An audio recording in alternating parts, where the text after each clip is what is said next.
आरती कुमारी अपहरण कांड को लेकर के एक बड़ा अपडेट सामने निकल के आया है, जहां इसके मुख्य अभियुक्त सद्दाम मियां ने आज कोर्ट में सरेंडर कर दिया। और कल ही हमने आप लोग को बताया था और उसकी मां का बयान भी आपको सुनवाया था। सद्दाम मियां वही सद्दाम मियां जिस पर ये आरोप ग्रामीण और उसके परिजन लगा रहे थे कि उसने आरती कुमारी के अपहरण में एक बड़ी भूमिका निभाई है।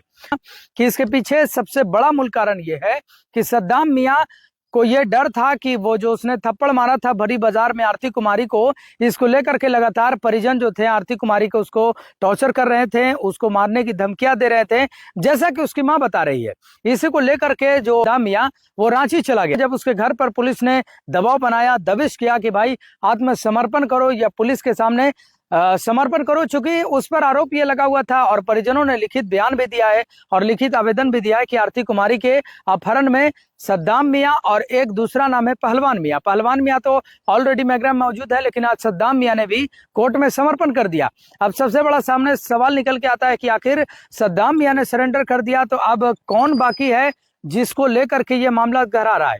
इसके साथ टनकवार के एक सूरज पासवान को भी पुलिस ने हिरासत में लिया, लेकिन सूरज पासवान भी इस मामले से इनकार कर रहा है, लेकिन पुलिस इस मामले की पूछताछ कर रही है।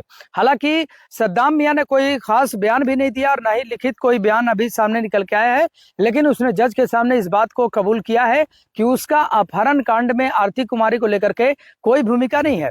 लेकिन अब सबसे बड़ा सवाल यह गहरा जाता है कि आखिर अब अपहरण किया तो किसने किया, क्योंकि अभी तक सवाल जो सबसे बड़ा सामने निकल के आ रहा था आरती कुमारी को अपहरण को लेकर के, पहला आरोप सद्दाम मियां पर और दूसरा पहलवान मियां पे लग रहा था जो कि मैगरा थाना क्षेत्र के रहने वाले हैं।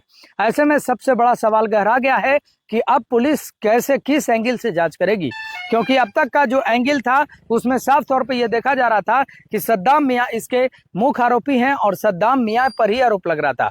लेकिन सद्दाम मियां ने ऑलरेडी सरेंडर करने के बाद इस मामले को बिल्कुल खत्म कर दिया है कि अब उसकी कोई भूमिका नहीं है। लेकिन अब पुलिस भी किसी और एंगल से जांच करने की भूमिका में है।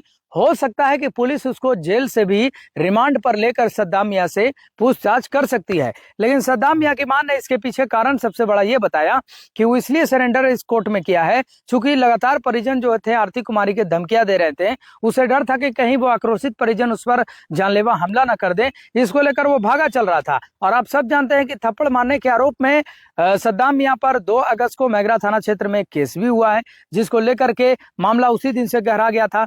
लेकिन 14 अगस्त को लड़की भागी है यहाँ से, या गायब हुई है या अपहरण किया गया है, ये तो जांच का विषय है। लेकिन 3 ही अगस्त को सद्दाम मियां यहाँ से चले जाते हैं। अब यह देखना बाकी होगा आरती कुमारी अपहरण को लेकर के क्या कुछ नया मोड़ सामने निकल के आता है। हालांकि कई लोगों से पूछताछ जारी है और पुलिस लगातार हर एंगल से जांच कर रही है। आज पुलिस का ही ये दबाव था जिसके कारण सद्दाम मियां ने आत्मसमर्पण कर दिया। अब सद्दाम मियां ने क्या कुछ कबूल किया है जज के सामने, ये तो जांच का विषय है, लेकिन पुलिस हो सकता है कि रिमांड पे लेके पूछताछ करेगी। फिलहाल पूरा मामला अभी क्लियर नहीं हुआ है, जांच लगातार जारी है, अनुसंधान जारी है, पुलिस हर एंगल से इस मामले की जांच कर रही है और उम्मीद है कि पुलिस जल्द ही अपहरण करने वाले या जो लड़की आरती कुमारी गायब हुई है उसको बरामद कर लेगी। तब तक आप बने रहिए और देखते रहिए फायर न्यूज़ की रिपोर्ट। जय।